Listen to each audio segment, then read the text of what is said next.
kuatkan aku bertahan. Kau harapan dalam kesesakan, kau buktikan kesetiaanmu, Tuhan. Engkau Allah Immanuel, kau kuatkan aku bertahan. Kau harapan dalam kesesakan, kau buktikan kesetiaanmu, Tuhan. Engkau Allah Immanuel, Immanuel, Immanuel. Engkau besertaku, Immanuel, Immanuel. Engkau Allah besertaku, Engkau Allah besertaku, Engkau Allah besertaku. Tuhan, Engkau Allah Immanuel, Engkau Allah yang menyertai setiap kehidupan kami. Kami sungguh tidak pernah ditinggalkan Tuhan. Kami adalah orang-orang yang dipilih Tuhan untuk senantiasa kuat di dalam berbagai macam keadaan yang boleh kami alami. Terima kasih kami boleh sampai di titik ini Tuhan. Perlindungan Tuhan dahsyat, pembelaan Tuhan luar biasa. Engkau menguatkan kami, Engkau ada selalu bersama-sama dengan kami.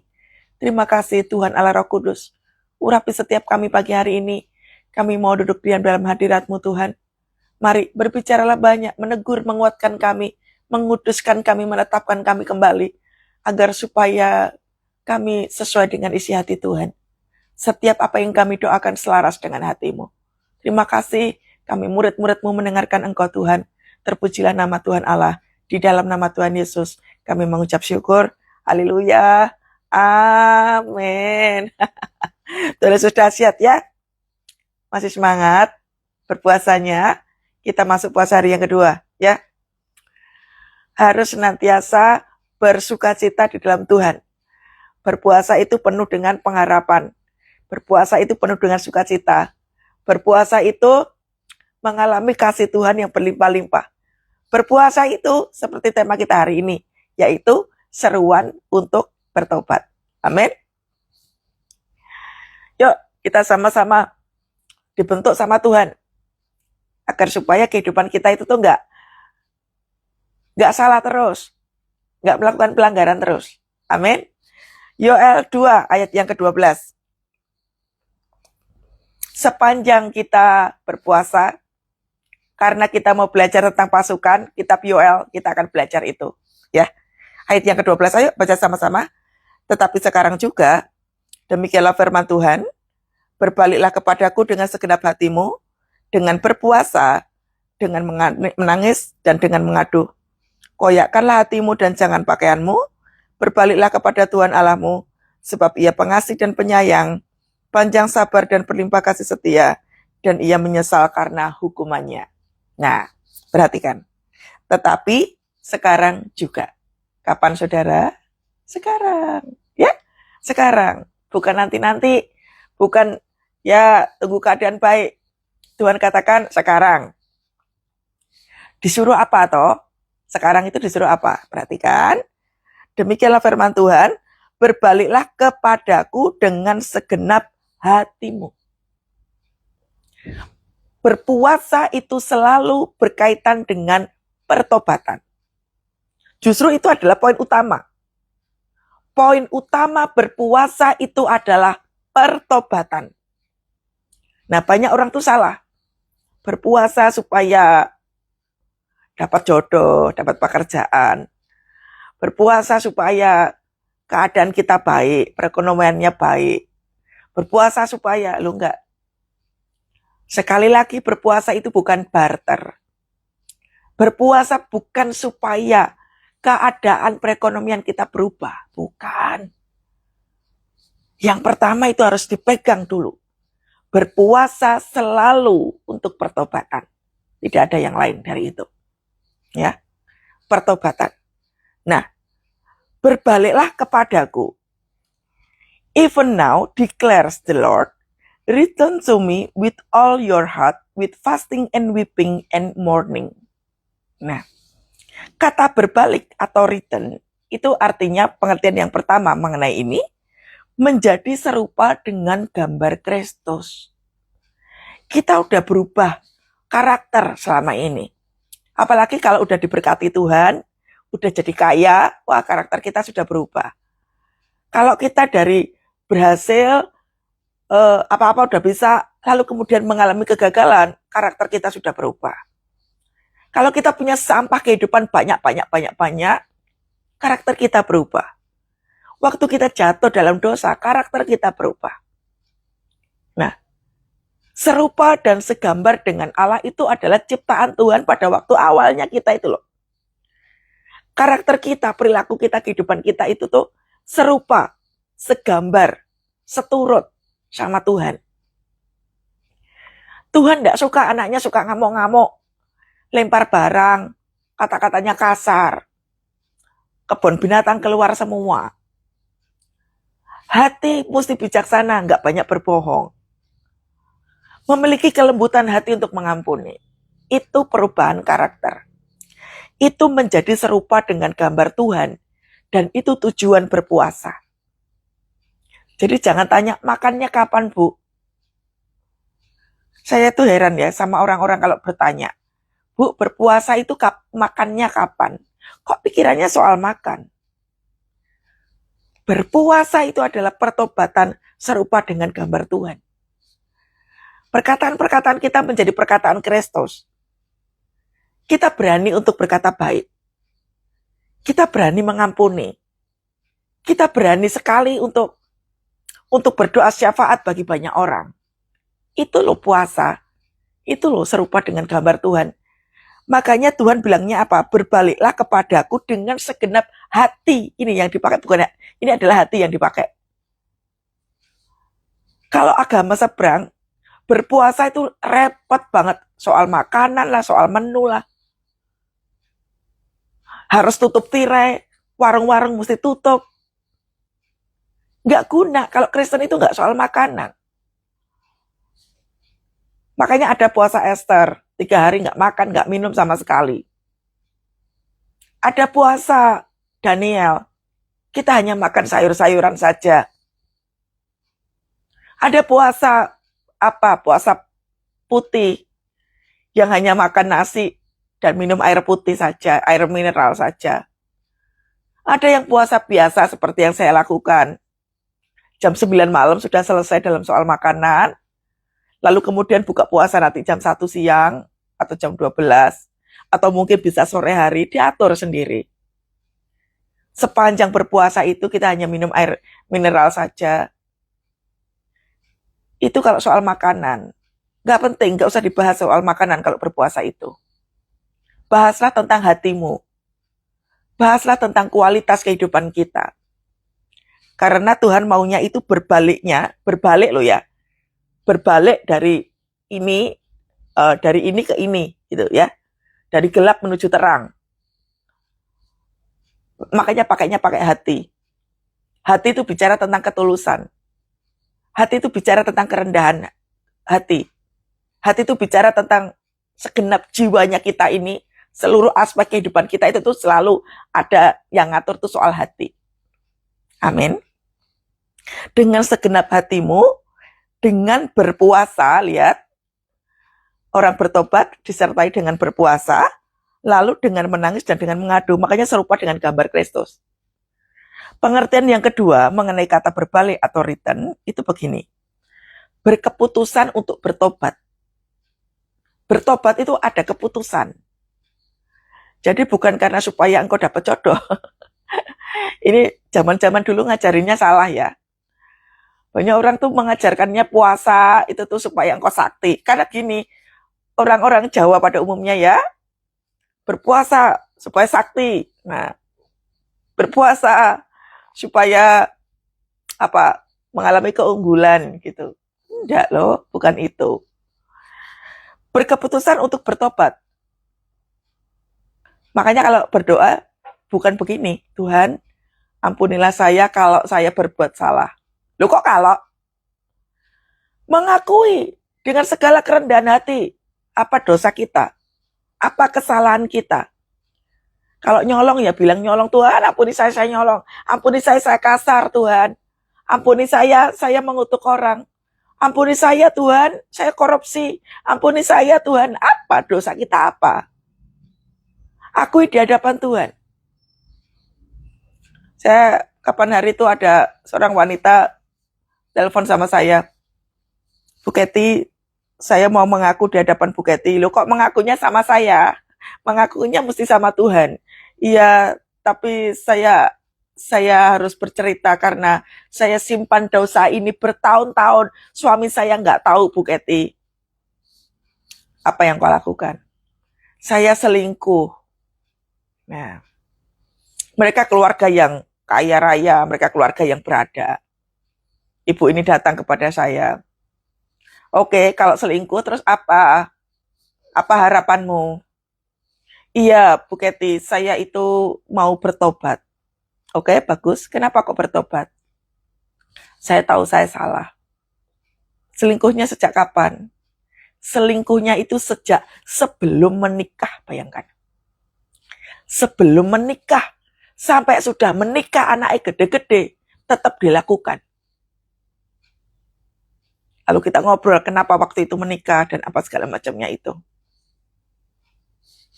Itulah pentingnya saudara, sampah masa lalu itu jangan dipelihara. Sampah itu jangan dipelihara. Itu akan membuat kita itu tuh loh, jatuh dalam dosa terus-menerus. Kalau engkau terluka di masa kecilmu, luka itu tuh akan membawa dampak pada waktu kita sudah dewasa.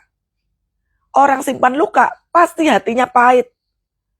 Hatinya banyak luka. Perkataannya pasti kasar. Kalau orang nggak bisa selesaikan di waktu kecilnya, semua persoalan itu, Anda nggak segera selesaikan, berdampak. Salah satunya apa? Perselingkuhan. Waktu kita ngobrol panjang kali lebar, tahu tidak kenapa orang berselingkuh? Si ibu itu berselingkuh karena dia kehilangan kasih bapak. Waktu kecil ditinggalkan sama bapaknya KDRT, bapaknya tukang nikah, tukang selingkuh. Udah tukang selingkuh, tukang nikah lagi.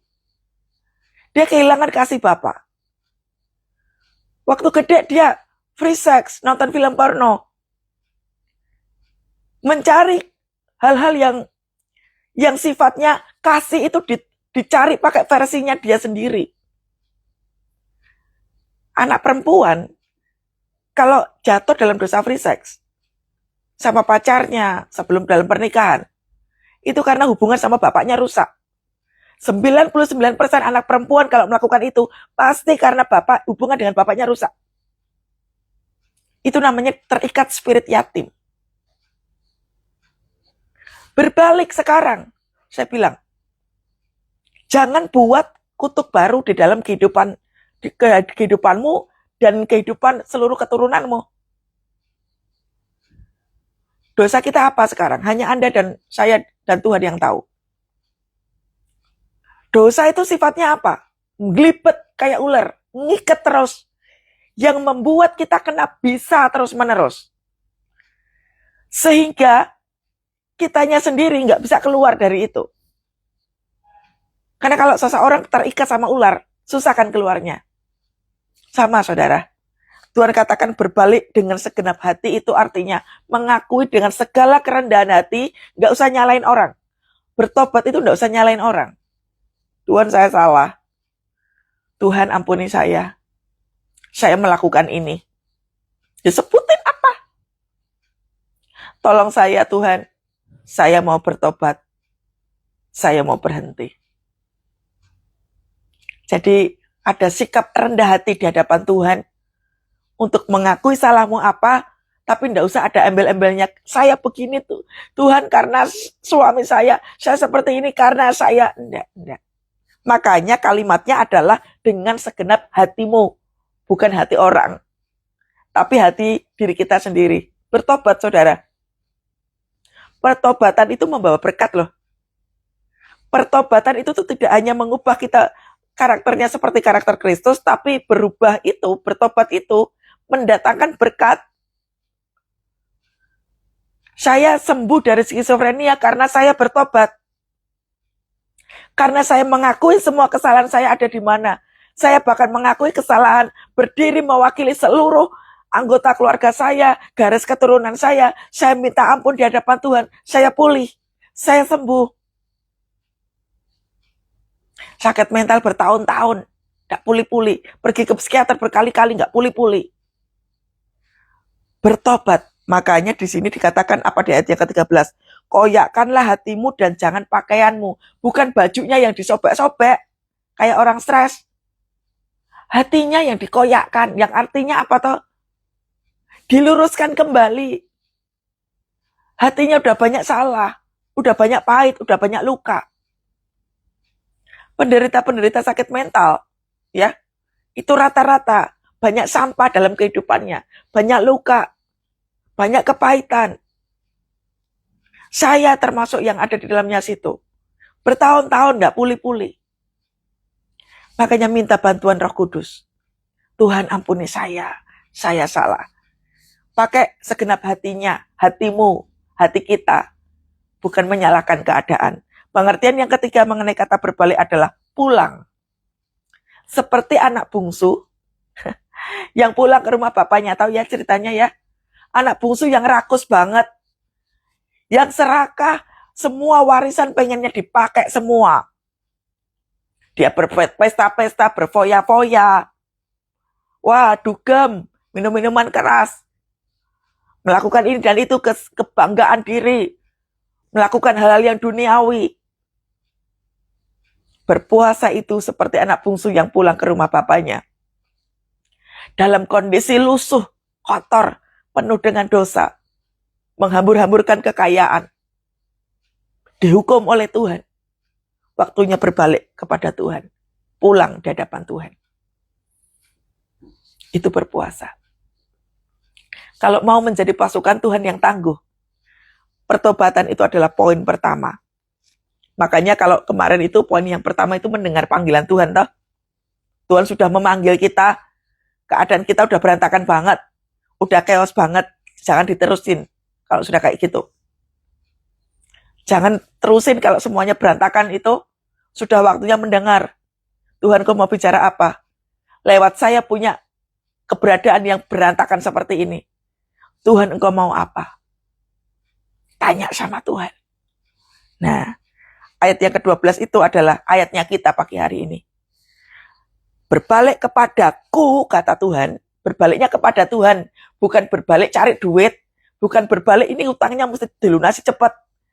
Kalau utangmu banyak banget sampai engkau nggak bisa bayar, semuanya aset sudah nggak bisa apalagi. Diam saja dulu. Jangan sibuk cari sana sini mesti dibayar ini. Diam dulu. Pertobatan dimulai. Buat apa engkau dapatin duit semuanya kalau hidupnya nggak benar? Amin. Jangan melakukan apa-apa sebelum pertobatan dilakukan. Nah, pertobatan selalu berkaitan dengan ini. Yang pertama, perubahan hati. Makanya pertobatan itu selalu berkaitan dengan puasa ini. Ya. Jadi mesti ada ratapan dan biasanya orang bertobat itu dagingnya mengalami kesakitan. Contohnya apa? Loh, sudah berpuasa loh Bu. Doa sudah ini. Tapi kok keadaan tidak membaik. Dagingmu meratap. Dagingmu kesakitan. Itu waktunya engkau meratap. Nah, orang nggak paham poin ini. Dipikir kalau misalkan sudah doa, sudah berpuasa, terus keadaannya langsung seketika membaik. Salah Pak, Bu. Enggak gitu. Dagingmu mesti mengalami sakit, mengalami teriakan yang tinggi sekali. Tuhan sakit, Tuhan sakit, Tuhan. Yang benar itu waktu kita doa, waktu kita berpuasa, terus melihat keadaannya tidak membaik, itu adalah waktunya menjerit, Tuhan sakit. Jadi bukan protes, kok keadaannya tidak membaik. Loh, bukan itu. Dagingmu harus ngerasain rasa sakit. Karena selama ini dagingmu sudah enak. Enak dengan kekayaan, enak dengan dosa, enak dengan pelanggaran. Kalau keadaannya tidak membaik, tidak berubah, puji Tuhan, saudara. Karena di dalam doamu justru akan ada perubahan. Salah satunya adalah dagingmu berteriak. Makanya ketika seseorang mengalami sakit penyakit, disuruh bertobat, biasanya makin kesakitan. Puji Tuhan. Justru itu yang benar. Engkau mengalami satu tekanan yang luar biasa. Tuhan. Bahkan duitmu habis. Makin bertobat, makin habis uangmu. Makin bertobat, asetmu makin habis. Makin bertobat, segala sesuatunya kok makin habis. Iya.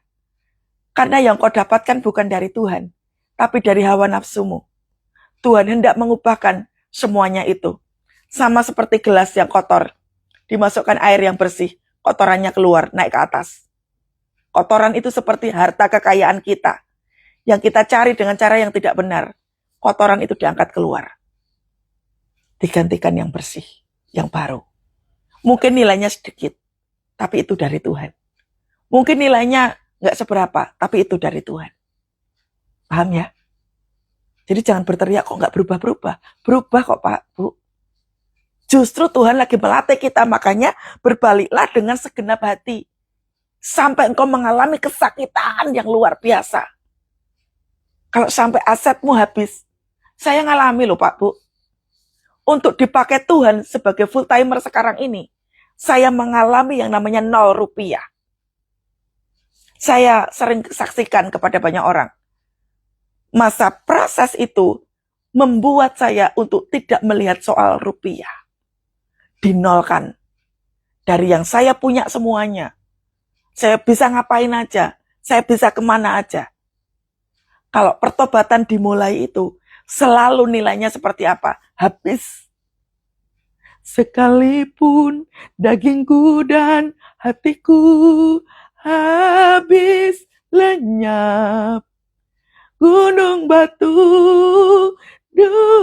keselamatanku. Tetaplah Allah selama-lamanya. Keadaan mau kayak apapun lah. Mau habis kek. Mau semuanya habis kek. Dagingnya mesti berteriak. Ya. Makanya di ayat yang ke-13 dikatakan, koyakkanlah hatimu dan jangan pakaianmu. Bukan berteriak, kok pakaiannya jadi murahan. Yang biasanya bermerek, sekarang belinya yang murahan. Dulunya bisa makan steak, sekarang cuma makan ayam goreng. Dulunya bisa makan steak, sekarang cuma makan telur. Hati yang diubah. Bukan apa yang tampil. Bukan apa yang ada di casing. Rumah saya dulu megah, Bu. Sekarang jadi kecil kayak begini. Hati yang dikoyakkan. Bukan pakaian, bukan penampilan. Pertobatan selalu begitu. Makanya koyakkanlah hatimu, janganlah pakaianmu. Kalau sekarang mesti ngirit, hemat, berpuasa, iya, supaya dagingmu berteriak, menyesuaikan isi hati Tuhan. Ini, sesuaikan isi hati Tuhan. Makanya kalau misalkan ada jemaat bilang, Bu, sudah berdoa kok tantangannya makin besar. Jawaban saya selalu, haleluya. Doanya baru dimulai, Pak, Bu. Nggak usah sombong. Doanya baru dimulai. Taraf rendah hatinya kurang delosor. Kurang. Nggak usah pamer, sudah berdoa, sudah berpuasa. Belum sampai ke bawah, ini loh jidatnya belum sampai ke bawah. Dagingmu belum ngerasain apa-apa. Belum. Nggak usah pamer. Ya, rendah hati dulu di hadapan Tuhan. Permukan, itu tuh nggak ngomongin tentang reputasi, harga diri, kekayaan, yang tadinya punya mobil, nggak punya mobil, sekarang mesti naik MRT, LRT, apa segala macamnya itu. Lah, kurang glosor Pak, Bu. Kurang ke bawah.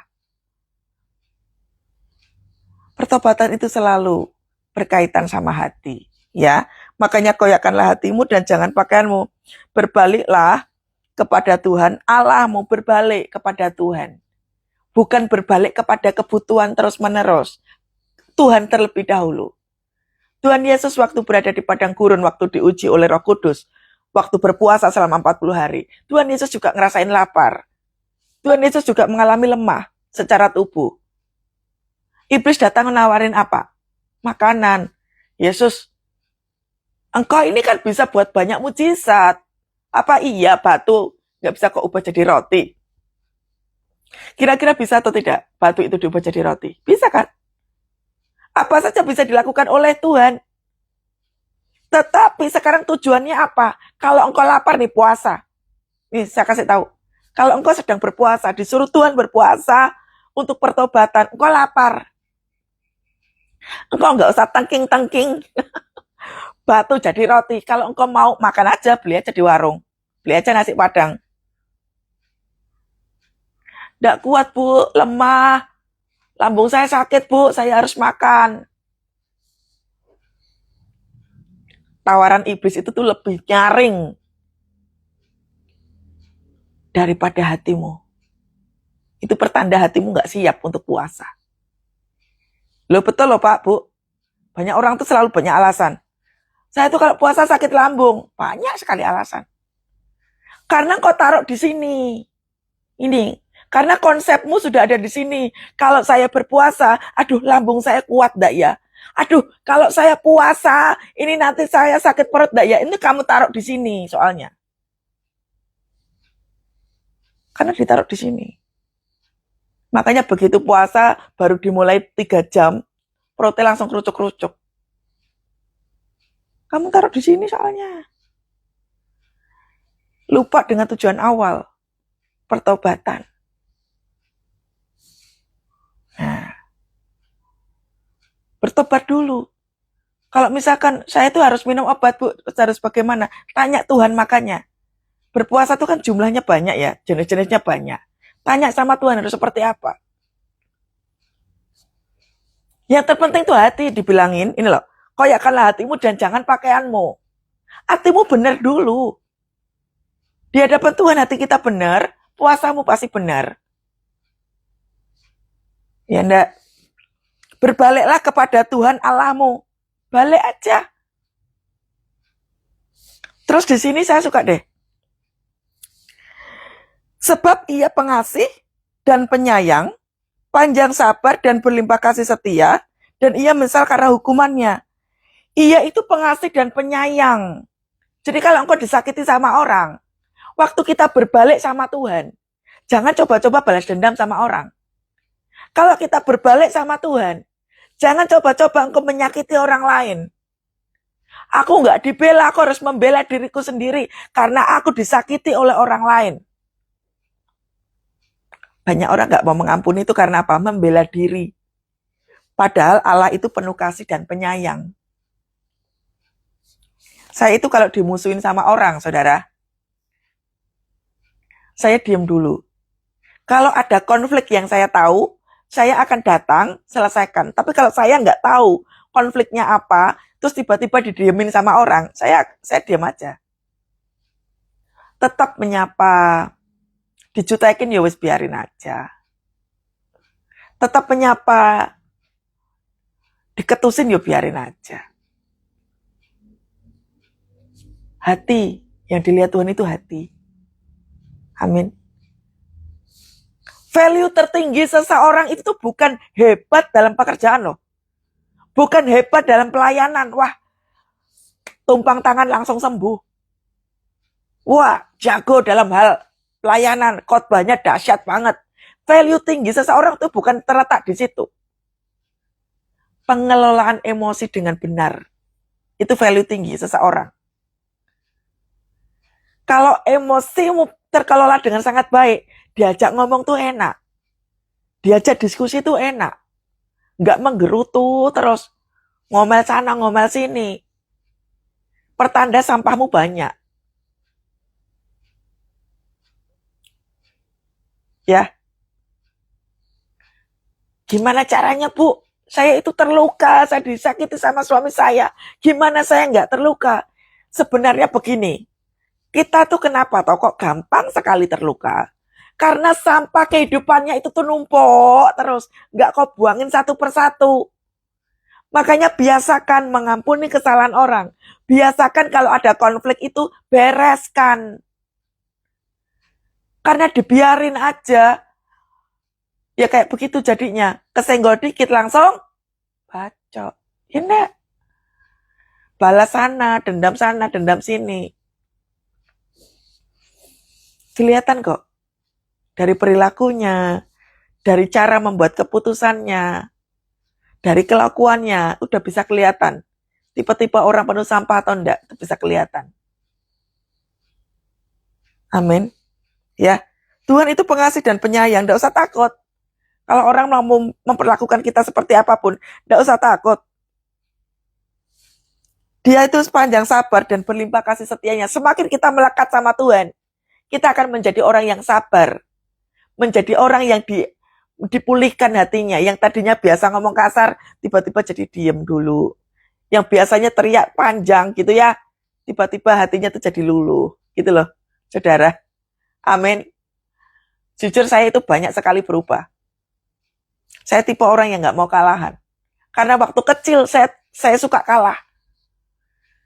Suka disalah-salahin, suka dimarahin, suka dipukul, gak bisa melawan, makanya kalahan waktu kecil.